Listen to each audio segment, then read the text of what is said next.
acho que a gente tem feito ótimos trabalhos nas categorias menores. Te cito pelo menos uns 5 ótimos treinadores nessas categorias aqui no Rio de Janeiro, que de repente não trabalham com o futsal aqui no Rio de Janeiro, ou que trabalham em clubes que não tem camisa. Não é camisa de futebol de campo que eu tô falando. São clubes de bairro, tipo Arouca, tipo Arfab, tipo Helênico. E são caras que são ótimos profissionais para desenvolver atletas. Inclusive, estamos aqui com a nossa querida Olha aí, ó. Beth. Essa aí eu vou te falar que essa casa me surpreendeu, rapaz. Por quê? Diga lá, fala pro pessoal. É bem boa, viu, cara? Eu não conhecia, entrei pra jogar nessa daí, porque eu jogo quase em todos pra ver qual é. Sim. Porra, é bem legal essa Seguro Bet. Você tem um link aí pra entrar? Tenho, tá aqui na descrição. Então entra pelo link do Barba, se for matar a curiosidade lá, entra pelo do Bar pra dar moral pro podcast. Mas, Dá porra, uma moral essa lá. casa é bem legal, viu, cara? Cara, eu gosto. E assim, a gente tem feito um trabalho de comparação de odds, entendeu? Como a Seguro É a Bet mais alta. é a mais É a alta. mais alta. É a mais alta. E tipo assim, Tá regulamentado. tá regulamentada. E além disso, por ela ser uma casa mais nova, ela paga muito bem. Então, não vai usar o dinheiro da tua grana que você precisa pra, né? Não seja otário, só isso. Só não ser trouxa. É só não ser trouxa, não vai usar a grana que você precisa. Porque se a gente vê, por exemplo... Cara, quando eu falei com o Marcelo, né, a primeira vez pra gente tentar trazer você aqui, acabou não dando, devido à correria e tal, enfim, o Flamengo também não estava liberando naquela época. Eu sempre quis ter essa conversa com você, assim como eu tive com vários técnicos que foram da base, né? Porque eu confesso que, assim, tem algumas coisas que eu entendo, mas eu acho que são cruéis. Por exemplo, você tem lá o sub-7 do Flamengo, sub-8 do Fluminense e tal. Os caras, eles... Você passou por essa idade, não passou? Passei. De então, Passei. eu vi um pouco do Charles, inclusive, anteontem, sei lá, ontem. Eles pegam, simplesmente botam 50 crianças para treinar o sub-7. Aí tem 3 times, né? Chega no final do ano, para um garoto de 8 anos, fala assim, obrigado, valeu, boa sorte, um abraço. Dispensa, porque a rotatividade é muito grande. Mas, cara, é muito assim, parece, não é covardia, porque eu sei que faz parte do negócio. Às vezes o garoto sai, depois ele até volta e tal. Mas como é que você consegue, por exemplo, desenvolver na base alguns conceitos, né, que você vai ver no profissional que falta? Por exemplo, o cara às vezes chega, sempre tá faltando. Cara, o próprio Vini, quando chegou, se eu não me engano, ele não finalizava tão bem. Hoje é outra parada, mas quando ele chegou no profissional do Flamengo, ele não finalizava. Não sei se não deu tempo na base, eu não sei se eu não sei, às vezes parece para mim, tá? Posso estar enganado, que o técnico da base, ele quer que o jogador com 8, 9 anos já chegue num clube grande de camisa já preparado. Ele não dá fundamento, não faz aqueles treinos de fundamento. Ele faz um treino o que eu acompanho é que eles fazem mais um treino de tático com as crianças e depois vai pro coletivo do que, vamos treinar chute a gol. Treina chute a gol pra caralho. Vamos treinar passe assim, passe assim. É isso mesmo, cara. O cara de um clube grande, e você teve também no Helênico, por exemplo, que a gente jogou, inclusive, esses dias até contra eles e tal. A gente, que eu digo, o Arouca, né? O time do meu filho. Você teve nessa realidade do clube menor ali, que realmente tem esse cuidado maior, e também teve no clube grande. Qual é a diferença? Por que não ou eu tô errado, se treina e eu não vi esses fundamentos? Você falou uma coisa que efetivamente o mercado futebol de base no clube grande ele é muito cruel, né? Então, ele é cruel com o atleta, ele é cruel com o profissional também. Né? É verdade. Ele é cruel com o treinador porque ele ainda tem a condição de entregar resultados, né? Tem que entregar resultado, porque senão não baliza o teu trabalho. Infelizmente, a gente é avaliado dessa forma. A gente é avaliado pelo resultado que a gente entrega, não pelo aquilo que a gente efetivamente produz. Sim. Quem avalia a gente, avalia o resultado, não avalia o nosso trabalho.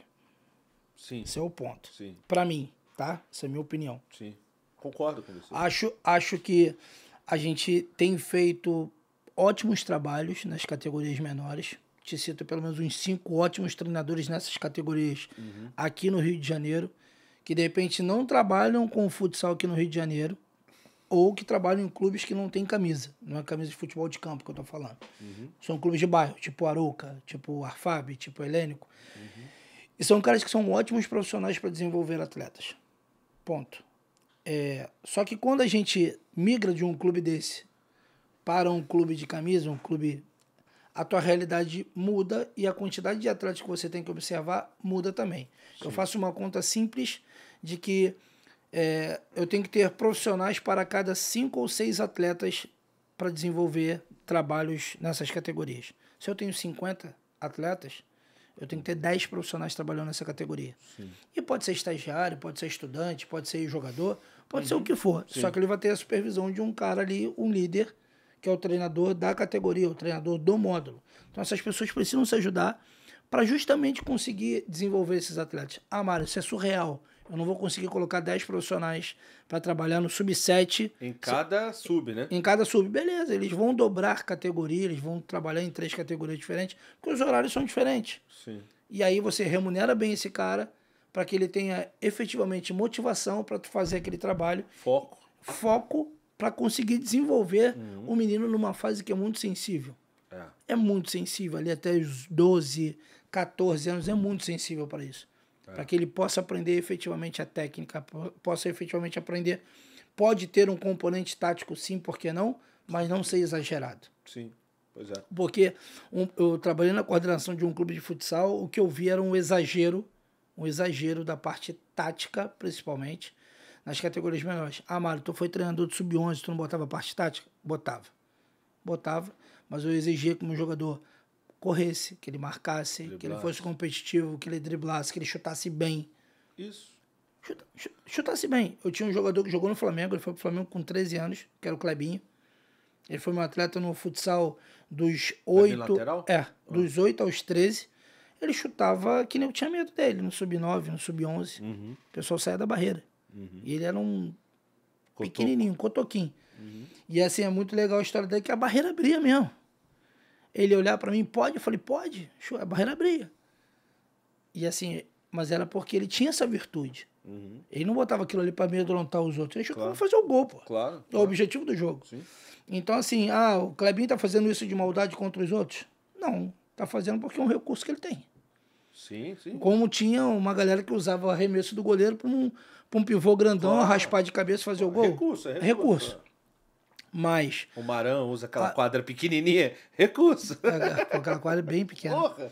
E aí, assim, o que eu vejo é da gente achar um meio termo, achar um bom senso de o que eu preciso fazer para desenvolver a parte técnica, o que eu preciso fazer para desenvolver um pouco da parte tática, e essa conta ir mudando de acordo com a faixa etária.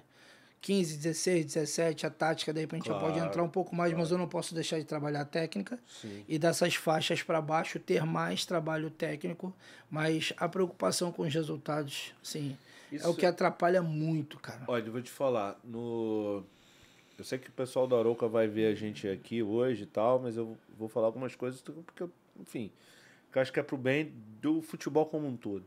Eu conversei com um técnico, né, que inclusive é muito amigo nosso também, é o Henrique. Tá até dando treino aqui pro meu filho, que a gente bota ele... É o seguinte, o Enzo quer, o meu filho, né? Ele quer. Você quer? Quero. Então você vai treinar e vai levar a sério, tá? Tá bom.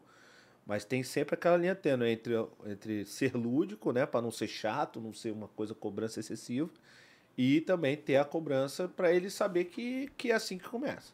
Mas, por exemplo, a gente jogou um campeonato em que na final chegaram... os times... Isso acontece, né? Time que chega na final acaba se reforçando, trazendo gente de outros times. A gente acabou de fazer uma final que aconteceu também do time trazer outros jogadores e reforçar. E eu falei pro Henrique, eu conversei com o Henrique, eu falei, cara, eu prefiro perder a final, como pai, eu prefiro perder a final, mas jogar com os meninos que estão jogando o ano todo. Porque você perde e ganha, cara. A base não é para ser campeão. É legal ser campeão. É óbvio que é maneiro pra caramba. Mas quando você vai, por exemplo, para um projeto que tem... Itaguaí não, sei lá, cara, longe pra cá, Itaboraí, eu acho, sei lá. Que a gente foi jogar esses dias, os caras, tipo assim... Meu irmão, o cara é praticamente um projeto social que joga a federação, entendeu?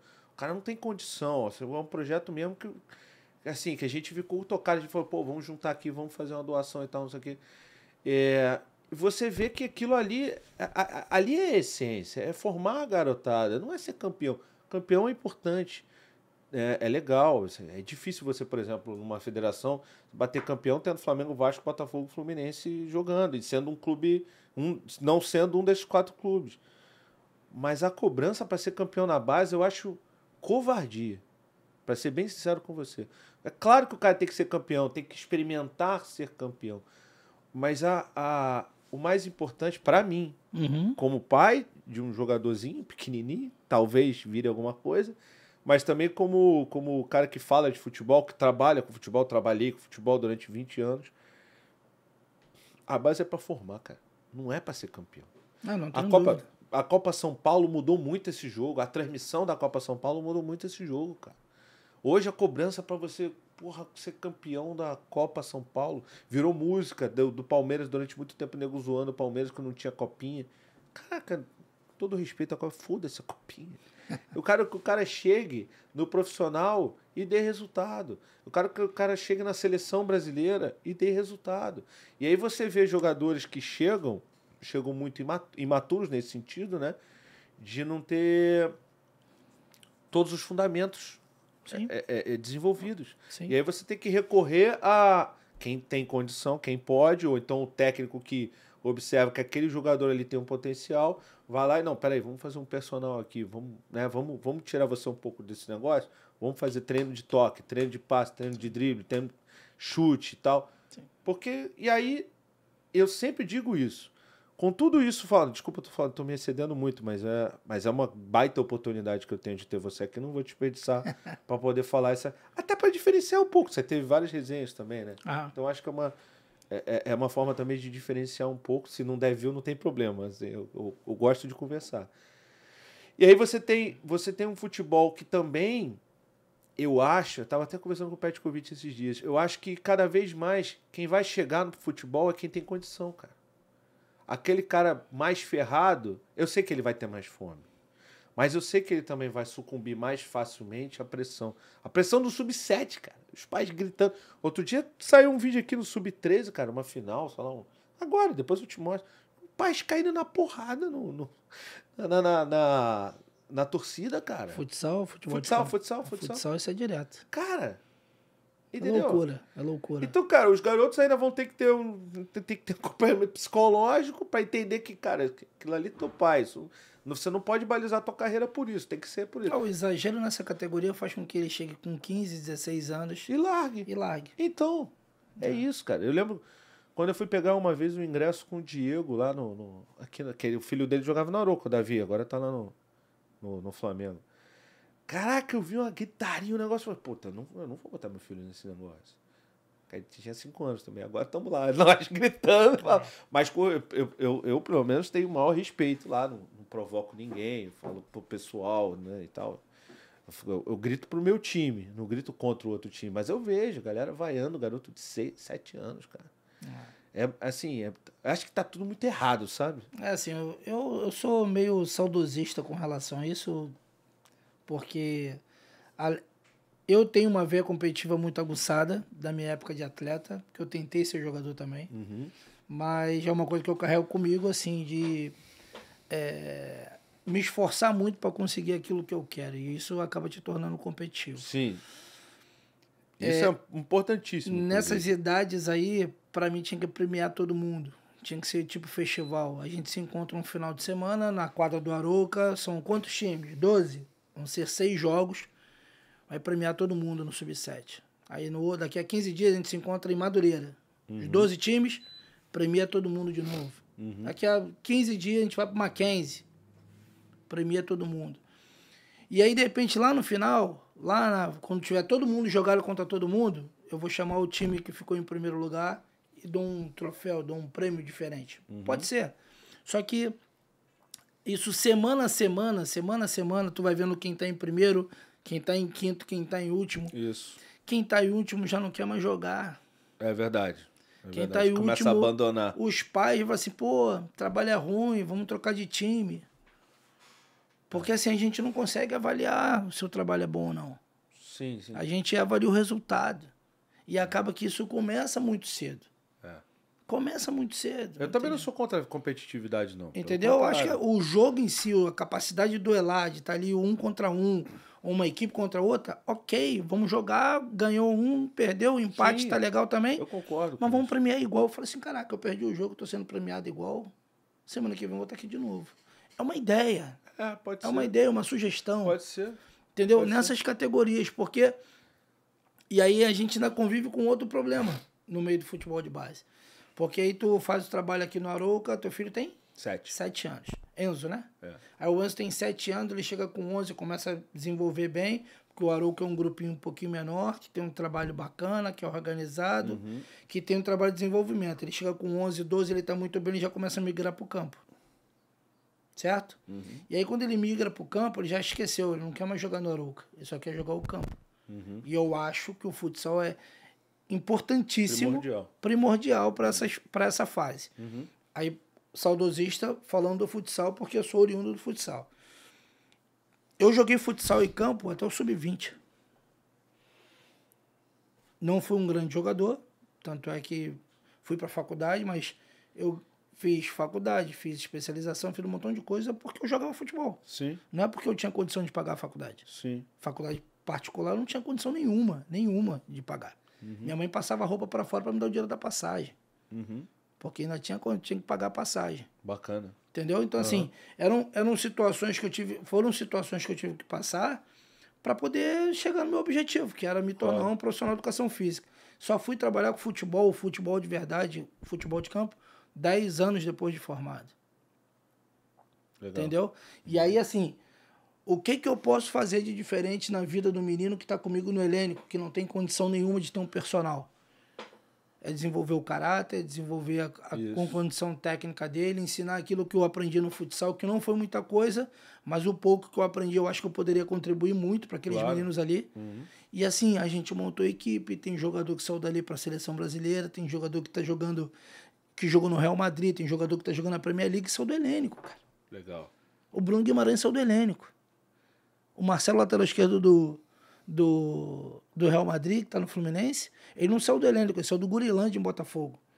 Mas alguém pegou ele pro Helênico para jogar fraldinha, que era o sub-9, que é o sub-9 de hoje, e o Marcelo jogou até sub-13 no Helênico, cara. Maneiro. Marcelo Real Madrid, cara. Acho que, se não for o maior, um dos maiores laterais esquerdos da história do clube. Sim. Lá. É o Roberto Carlos, depois é ele. É isso. Acho até que ele tem mais conquistas relevantes do que o Roberto Carlos, mas não vou entrar no mérito técnico, que aí a discussão é gosto de cada um. É, claro. Porra, mas o Marcelo saiu dali, cara.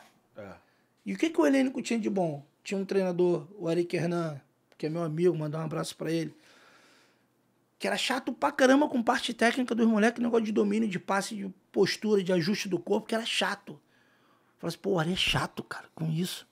Mas tá aí, desenvolveu um moleque.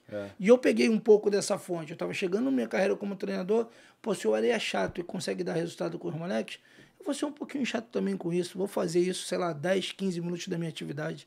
10, 15 minutos da minha atividade. Sim. E no futebol de campo eu levo esse conceito até hoje. Se eu tenho uma semana cheia, eu levo 2, 3 dias da semana que eu faço ação técnica. Ação técnica específica por posição. Legal. Eu faço isso com as minhas equipes. E assim, os moleques já falam, pô, de novo. Eu falei, mas infelizmente é repetição. Aí tu repetição leva à perfeição. E aí tu tem que ter o mecanismo de tentar adaptar, tentar colocar outras coisas da parte técnica específica do atleta. E aí tu vai brincar, colocar o dia certo, o lugar certo, o momento certo para o atleta fazer aquilo. E aí é a magia do treinador. De entender aonde colocar, quando colocar, como fazer. E de uma forma até mais lúdica, às vezes, quando é mais novinho, né? Não tem dúvida. Eu também acho. Aqui, por exemplo, com o Enzo, a gente fala para ele treinar domínio, a gente joga a bola para cima e aí dá nota. Ele domina e dá o chute. Aí dá nota para ele. Eu sou chato pra caralho.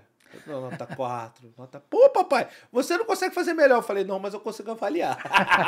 Nota 2.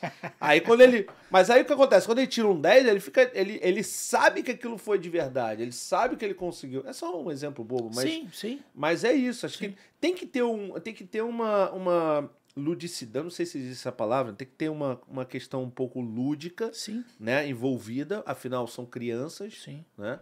E até 11, 12 anos ainda são crianças. sim. Mas também tem que ter um sentido. Aquele exercício, aquela brincadeira, ela tem que ter um sentido se você estiver desenvolvendo alguém, obviamente. Porque a brincadeira em si não precisa ter sentido nenhum. Mas ali, para desenvolver, por exemplo, no futebol, tem que ter um sentido. Então, eu acho que essa cobrança dos títulos... E eu nem estou falando assim, tira título. Essa tua ideia é boa, mas também diminui um pouco a competitividade, como você estava falando. Mas é boa a ideia. Não sei. Não, porque o cara sabe que ele vai ganhar a medalha Mas ganhando vai ter o ou jogo. perdendo. Mas vai ter o jogo. Mas beleza. Não, eu entendo. É legal pra caramba. Mas eu nem sou tão a favor disso. Eu só tô a favor mais de você não botar essa pressão pro cara chegar, por exemplo, e falar, não, eu vou agora... chegamos na final, vou trazer os moleques que não estavam jogando, que são não sei do que, não sei do que. Aí bota, o time fica muito mais forte e ganha. Mas qual é o mérito nisso? Claro que tem mérito, ganhou, mas assim... Sabe? Tipo, porque os próprios meninos que jogaram o campeonato o ano inteiro se desmotivam com O isso. regulamento da competição não deveria permitir isso. Não deveria. Mas aí também o garoto joga um jogo e depois não joga mais. Mas ele só que ele jogou um jogo, ele pode jogar a final. Cara, então... Isso no sub-7, sub-8, cara. Pô, cara, sabe? Isso é complicado. Cruel, cara. Cruel. E aí você hoje tem competições organizadas já mais velhas, sub-15, sub-17, sub-20 e tal. São, né, Libertadores, Brasileiro, Copa do Brasil, enfim, até Mundial. Que são competições maneiras, mas tende a aumentar ainda mais a cobrança em cima dos técnicos. Não tenho dúvida. Né? E aí você, cada vez mais, você vai ter ali um jogador que você vai desenvolver para ser campeão na base com 15 anos, ao invés de você desenvolver o jogador pensando no profissional. Eu não sei se foi esse ano, o começo desse ano, ou se foi no começo do ano passado. Não me recordo muito bem. Até porque a gente já tá no mês 10, né? Acabou o mês 10, né? Acabou. Dia das Bruxas, inclusive. E troca de treinador de sub-20, assim, torta e direita. Treinador de sub-20. Trocando. Sai de um clube, vai para outro. Falei, olha, o mercado do futebol profissional chegou no sub-20. De treinadores trocaram de clube. Mandado embora de um. 2, 3 dias depois já está contratado no outro. Aí esse cara que saiu daqui 2, 3 dias já estava contratado aqui de volta. O que está acontecendo no mercado do profissional está acontecendo já no sub-20. Sim. Então, assim, a exposição é maior. Você tem transmissão de Campeonato Brasileiro, você tem transmissão de Copa São Paulo, você tem transmissão de Copa do Brasil, você tem transmissão de Libertadores quando tem time brasileiro, você tem transmissão de Campeonato Mundial quando tem time brasileiro. Então, tem um lado bom e tem um lado ruim. Tem um lado bom que você está exposto e está todo mundo vendo o seu trabalho. Né? Mas tem um lado ruim também que quando o resultado não vem, quando as coisas não ficam boas para você, a cobrança vem do mesmo nível. Né? É verdade. Então, essas categorias que já são de performance, né? Que já tem campeonato nacional, né? Já tem um troféu, um pedaço de metal que vale muito para muita gente, expõe muito o trabalho do treinador. E isso é bom e é ruim, não tem jeito. E se você não quiser exposição, você não tem que estar ali. Não, óbvio. Então, assim, quando eu me coloquei nessa situação de ser um treinador lá em 1996 no Helênico, eu queria fazer algo diferente pelas crianças, naquele momento ali. E quando eu vi que aquilo ali já não estava me entregando mais aquilo que eu queria, eu falei assim, cara, preciso aumentar isso, preciso sair daqui. Preciso buscar algo que realmente me coloque no nível competitivo que eu estou me colocando hoje. Sim. Aí eu fui para Madureira. Aí a gente chegou onde a gente poderia chegar naquele momento. Foi semifinal de todos os campeonatos, a gente foi campeão de Superliga, a gente foi campeão de Rio Futsal, a gente foi campeão de torneio início, a gente foi muito vencedor no Madureira. E aí o Flamengo me convidou. Só que no mesmo momento que o Flamengo me convida, eu sou convidado para o Audax, que era o Senda Esporte Clube. E aí eu falei assim, pô, beleza, né? Vou trabalhar futsal no Flamengo, vou trabalhar futebol de campo num clube empresa. Sim. Só que aí o cara falou assim, ó, não tem como, conflito de interesse. O que eles querem pro Flamengo, a gente quer aqui também. Aí eu falei, caramba, meu sonho sempre foi trabalhar com futebol de campo. Neguei o Flamengo a primeira vez. Isso eu tô te falando de 2010. Difícil, hein? Eu neguei o Flamengo. Cheguei pro Luiz Antônio, que era o diretor de futsal na época. Falei, Luiz, sempre tive o objetivo de trabalhar com futebol de campo, de trabalhar no Flamengo. Pô, só que o campo bateu muito forte agora dentro do meu coração e eu vou pro futebol de campo. Ele me agradeceu a sinceridade naquele momento, que eu fui lá na Gávea falar com ele e tal, que eu não ia poder ficar. Mandar um abraço para ele também, Luiz Antônio, um grande professor, hoje está no Grajaú Country. E aí eu comecei meu trabalho no Sendas. E ali, eu, Thiago Pezão, Zé Ricardo. Zé Ricardo era o cara que trabalhava na minha função, eu era observador técnico, vulgoleiro. Então a gente começou a fazer um trabalho de pegar todos os atletas de clubes de bairro de futsal que não tinham vínculo com futebol de campo de clube nenhum e levar para lá. Nesse primeiro grupo, eu levei o Bruno Guimarães. Caramba. E é o Bruno Guimarães tá onde Explodiu, ele né? tá onde tá. E eu vou te falar aqui com sinceridade. Venceu pela perseverança, pela questão competitiva, pela questão técnica, pela inteligência e pela baita da capacidade de aprender. Um moleque com uma cabeça muito boa para aprender. Muito boa. E aí começou o processo. Aí eu virei treinador de sub-15, sub-17, o clube foi vendido, fui demitido. Aí fiquei uns 4 meses sem trabalhar, fui pro Vasco. No Vasco, 1 ano e meio, eu recebi o convite do Flamengo. Aí sub-13, 14, 15, 16, até o profissional, alguns jogos. Porra. Foda. Tem outro link na descrição aqui, que é o curso do PT Jordan, nosso parceiro. Você conhece o PT, né? Conheço, claro. YouTube sem aparecer, para você que quer ganhar dinheiro com o YouTube. Para quem não conhece o PT, tem um curso, né? Quer dizer, tem um canal.